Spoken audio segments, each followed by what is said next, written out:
Kirsty, what is a parent company guarantee? Parent company guarantees are used increasingly in commercial situations. It is exactly what it says it is. It's a guarantee from generally a parent company of an organisation, and they're used increasingly often in today's society, and it's there to guarantee the performance of the underlying company entering into a contract with a third party. How many types of guarantee are there and what form do they take? Now that is the question of all questions. There are an awful lot of different types of guarantee. There are three main types, which are on-demand bonds, a true guarantee and an indemnity. They all have different characteristics, and that's why it's very important to understand the type of guarantee that you're entering into. When would a parent company guarantee typically be needed? Parent companies tend to give guarantees to bolster the financial credibility of their subsidiary companies. If one of its subsidiaries has entered into a commercial contract with a third party, that third party may want to ensure the performance of the contract and look to other companies within the same group to give a financial or a performance guarantee in respect of those obligations. It gives an extra level of comfort in respect of the obligations which are being contracted with that subsidiary company. What are primary and secondary obligations? Primary obligations are those created by an indemnity or an on-demand bond.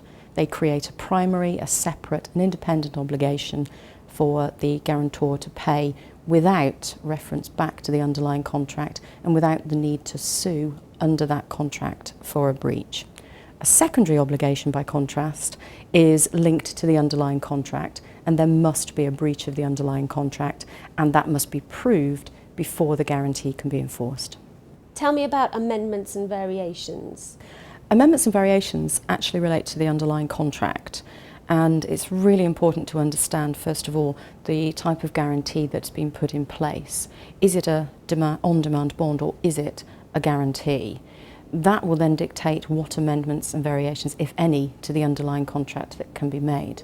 If you have a guarantee, a true guarantee, then it's of primary importance to understand that you can't actually vary or amend the underlying contract without the consent of the guarantor. If you do, the underlying principle is that the guarantee will fall away, it will be invalid. If, however, you have an on-demand bond or an indemnity in respect of the underlying contract, you can make any amendments and variations as you wish without affecting the validity of that bond or indemnity. What is a letter of comfort and when would that be used? Now, a letter of comfort is very distinct from a guarantee or bond. It is exactly what it says it is. It's a letter of comfort. They're not as formal and not designed to be as binding or as financially binding as a parent company guarantee, as we've just been talking about. It's completely separate, and they don't create a contingent liability as such that needs to be recorded in the company's accounts. What are the main things an in-house lawyer should know or do when working with parent company guarantees? There are three main things that any in-house lawyer should really consider when looking at parent company guarantees. The first is to understand exactly what the obligation is that's being entered into. Is it a bond? Is it a guarantee? Does it create a primary or a secondary obligation? The second thing is to understand what kind of liabilities that will create for the group as a whole. Is it a primary liability? Is it a conditional liability?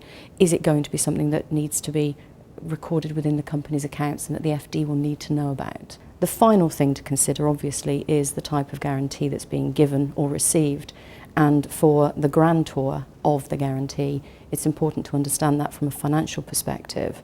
If it's a pure letter of comfort, it doesn't need to be noted in the company's accounts.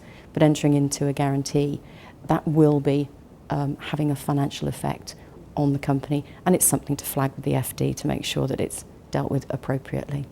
Thank you, Kirsty.